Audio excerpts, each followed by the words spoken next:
إن الحمد لله نحمده ونستعينه من يهده الله فلا مضل له ومن يضلل فلا هادي له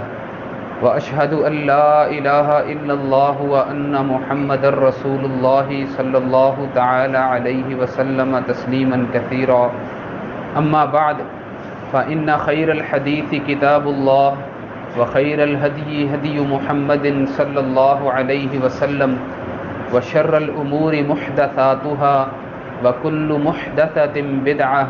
وكل بدعة ضلالة وكل ضلالة في النار فأعوذ بالله السميع العليم من الشيطان الرجيم من همزه ونفخه ونفثه بسم الله الرحمن الرحيم قال الله تعالى حاميم والكتاب المبين إنا أنزلناه في ليلة مباركة إنا كنا منذرين فيها يفرق كل أمر حكيم أمرا من عندنا إنا كنا مرسلين رحمة من ربك إنه هو السميع العليم رب السماوات والأرض وما بينهما إن كنتم موقنين۔ یہ سورہ الدخان کی ابتدائی آیات ہیں، اور ان آیات میں اللہ رب العزت نے جیسا کہ سورہ القدر جو ایک مشہور سورت ہے اور اکثر بھائیوں کو یاد ہوتی ہے، اس میں ایک مضمون کو بیان کیا ہے، یعنی کہ قرآن کے نزول کو اور اس کے نزول کے ایام کو، ان اوقات کو، یعنی لیلۃ القدر جس کو وہاں پر نام دیا گیا ہے، اسی لیلہ اسی رات کو یہاں سورہ الدخان میں لیلۃ المبارکہ کہا ہے، یعنی مبارک رات۔ لیلۃ القدر یعنی قدر اور منزلت والی رات، اور لیلۃ المبارکہ یعنی مبارک برکت والی رات۔ تو اس کا ذکر اس سورہ دخان میں کیا ہے۔ یہاں پر یہ بھی بتاتے چلیں کہ بعض صحیح منہج سے ہٹنے والوں نے، اہل بدعت نے، انہوں نے اس سورہ الدخان کی ان آیات سے غلط استدلال کرتے ہوئے اس کو 15 شعبان کی، جس کو شب برات کے نام سے موسوم کیا جاتا ہے، اس کے ساتھ اس کو نسبت دی ہے، جبکہ ایک یہ انتہائی تفسیر قرآن کے لحاظ سے دیکھیں تو انتہائی گھناؤنا جرم ہے اور بہت اللہ کی ناراضگی والا جو ہے یہ کام ہے، کیونکہ رسول اللہ صلی اللہ علیہ وسلم نے فرمایا کہ من قال فی القرآن برأیہ فلیتبوأ مقعدہ من النار، کہ جس نے قرآن کی تفسیر کرتے ہوئے اپنے پاس سے کچھ بات کہی تو وہ اپنا ٹھکانہ جہنم میں سمجھے۔ اور ایک حدیث کے الفاظ تو اس طرح ہے کہ اگر وہ ٹھیک بھی ہوئی، اپنے پاس سے کہی اور بفرض مال وہ ٹھیک بھی ہوگی، تب بھی اس نے خطا کی، اس نے غلطی کی۔ تو لہٰذا قرآن اور اس کے مضامین اور اس کے مفاہیم یہ کوئی ایسی بات نہیں ہے کہ بچوں کا کھیل ہے کہ جو مرضی اس کے اوپر طبع آزمائی کرے اور اس کے معنی اور مفاہیم کو جو ہے وہ متعین کرتا پھرے۔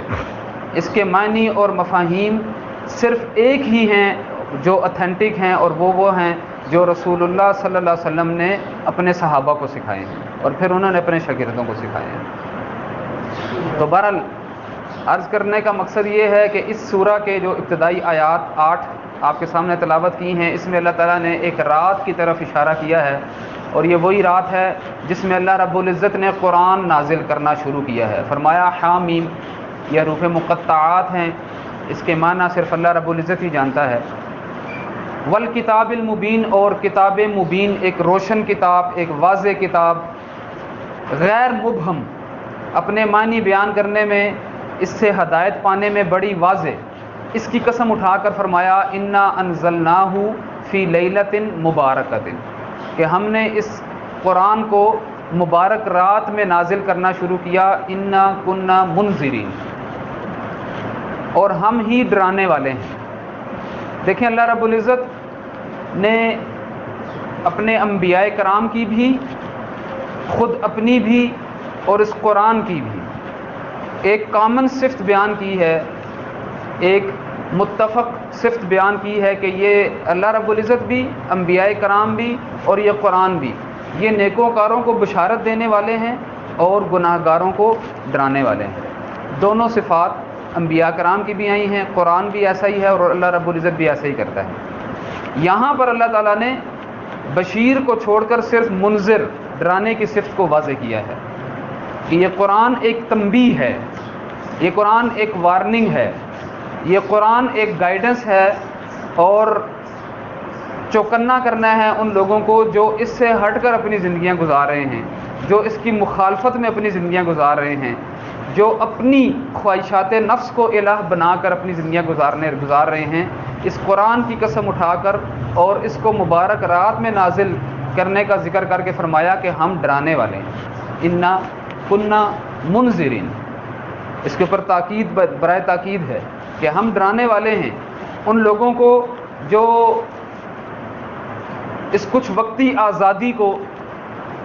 دائمی سمجھتے ہوئے یہ سمجھتے ہیں کہ بس یہ آزادی اور یہ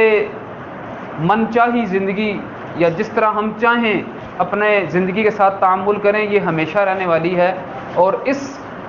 شیطان کے فریب میں آ کر اللہ رب العزت کی نافرمانیاں کر جاتے ہیں۔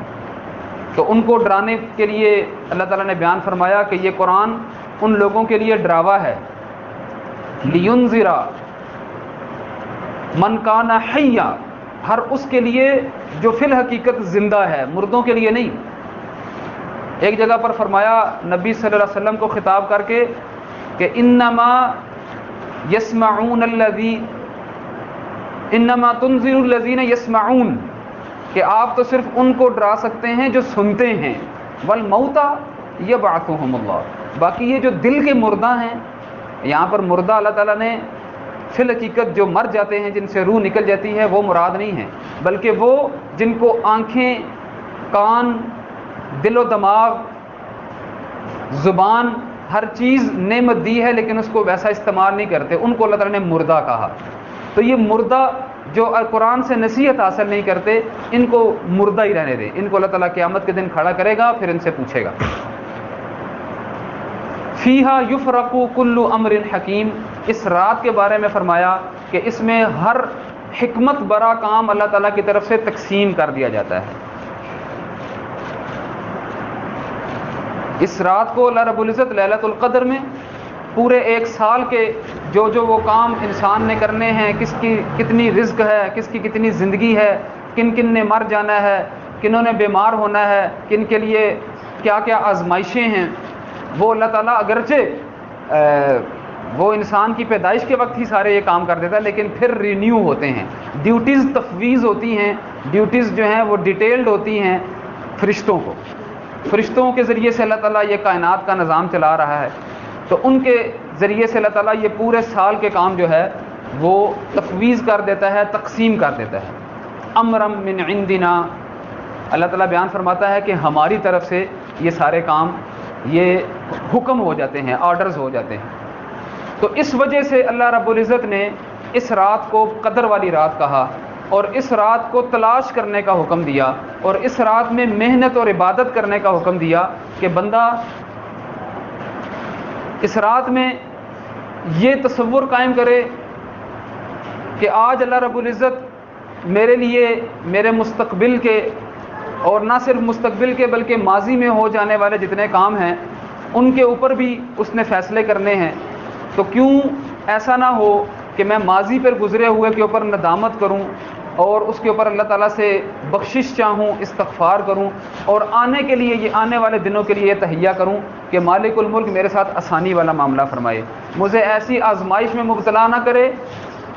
لا تحمل علینا اسرا کما حملتہ علی الذین من قبلنا، ایسے بوجھ ہمارے اوپر نہ ڈالے جیسے ہم سے پہلے والوں پر ڈالا ان کی نافرمانیوں کی وجہ سے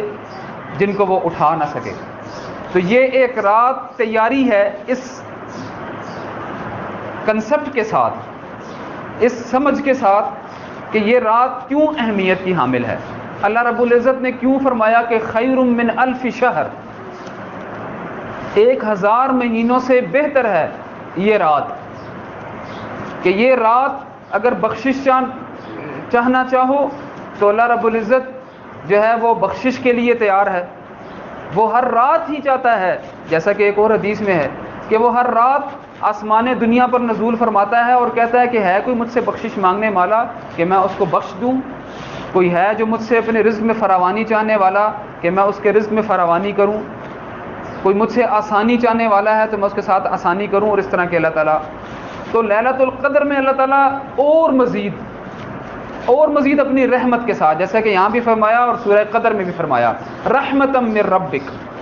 کہ اللہ رب العزت کی طرف سے رحمت. اگرچہ دیکھیں پہلے قرآن کی یہاں پر اپنے ساتھ جو نسبت کی وہ منذرین کی ساتھ کی، ڈرانے والوں کی، لیکن جب اس رات کا ذکر کیا تو وہاں رحمت کو استعمال کیا. تنزل الملائکۃ والروح فیہا،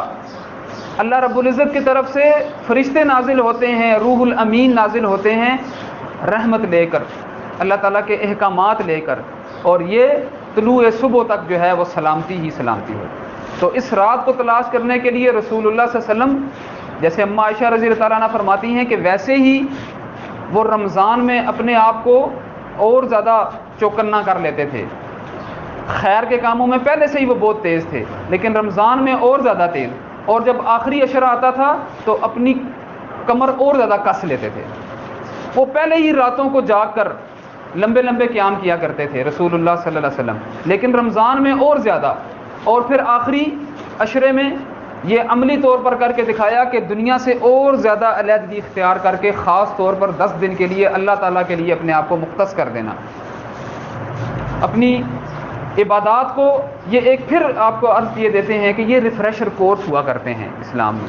رمضان ایک ریفریشر کورس ہے، اس کو اور زیادہ ایکسٹریم پہ لے کر جانے والی یہ 10 راتیں ہیں، یہ 10 راتیں ہیں، یہ آخری 10 ایام ہیں.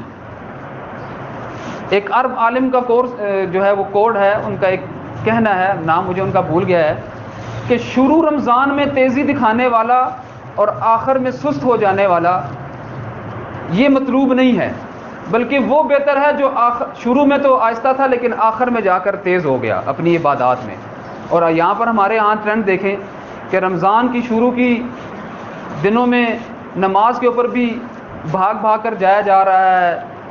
جماعت کے ساتھ کوشش کی جا رہی ہے، تراویحوں کے لیے کوشش کی جا رہی ہے. پھر جب دوسرا عشرہ شروع ہوتا ہے تو نمازیوں کی تعداد کم، اور آخری عشرے میں تو اللہ ماشاءاللہ ہی کو مسجد میں نظر آتا ہے. تو بالکل الٹ، جبکہ ہونا یہ چاہیے کہ آہستہ آہستہ پہلے اپنے آپ کو جو ہے، اپنے جسم کو، اپنی عادات کو عادی کیا جائے، اور پھر جب آخری عشرہ آیا جائے تو خوب محنت کے ساتھ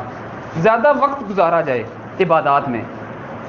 قیام اللیل کیا جائے، زیادہ سے زیادہ لمبے قیام کیے جائیں، اللہ رب العزت کا ذکر کیا جائے، استغفار کو اپنا جو ہے وہ وظیفہ بنایا جائے. جیسا کہ رسول اللہ صلی اللہ علیہ وسلم اپنی پیاری بیوی اماں عائشہ رضی اللہ عنہا کے پوچھنے پر ان سے کہتے ہیں کہ وہ کہتی ہیں کہ اگر مجھے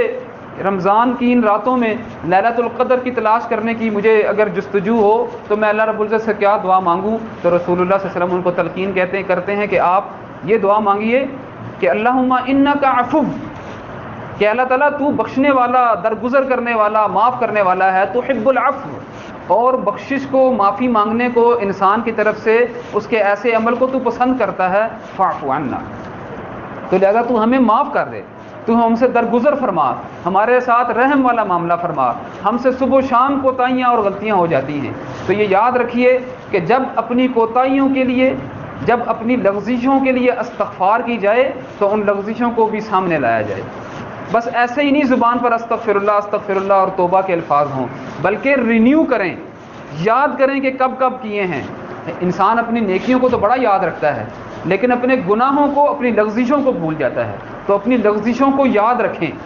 ان کو یاد کرتے ہوئے اللہ تعالیٰ کے آگے گڑ گڑائیں اور روئیں کہ اللہ تعالیٰ تو ہماری لغزشوں سے درگزر فرما،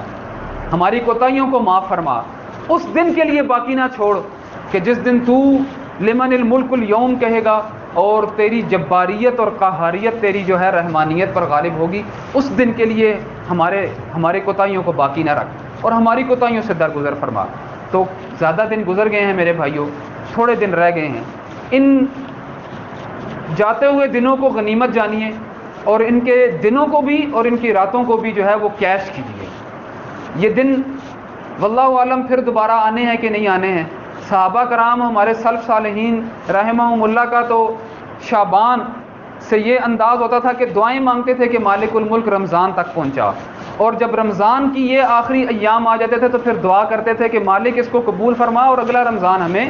نصیب فرما۔ تو اللہ تعالیٰ سے ایسی دعاؤں کے ساتھ اس رمضان کو رخصت کیجئے، اور اس حدیث کو سامنے رکھیے میرے سمیت کہ جس میں رسول اللہ صلی اللہ علیہ وسلم اس کے لیے اس بد دعا پر آمین کہتے ہیں جبرائیل علیہ السلام کی۔ دیکھیں دعا کرنے والے کون ہیں؟ جو ملائکہ میں سب سے بلند جبرائیل علیہ السلام، اور اس کے اوپر آمین کرنے والے کون ہیں؟ جو امام الانبیاء ہیں، اور وہ کہتے ہیں کہ وہ ہلاک ہو جائے جس کو رمضان ملے اور اس رمضان میں اللہ رب العزت کو راضی نہ کر سکے تو وہ ہلاک ہو جائے۔ تو کہیں ہم ایسے میں نہ ہو جائیں۔ اللہم لا تجعلنا منہم، اللہ رب العزت ہمیں ایسے انجام سے بچائے، ایسے رمضان گزارنے والوں سے، ایسے روزے رکھنے والوں سے ہمیں بچائے، اور ان میں شامل فرمائے جن کے جو ہیں وہ عبادات کو اللہ تعالیٰ قبول کر لیتا ہے۔ تو اللہ رب العزت سے دعا ہے کہ ہماری عبادات کو جو ٹوٹی پوٹی ہیں قبول فرمائے۔ ربنا تقبل منا انک انت السمیع العلیم وتب علینا انک انت التواب الرحیم۔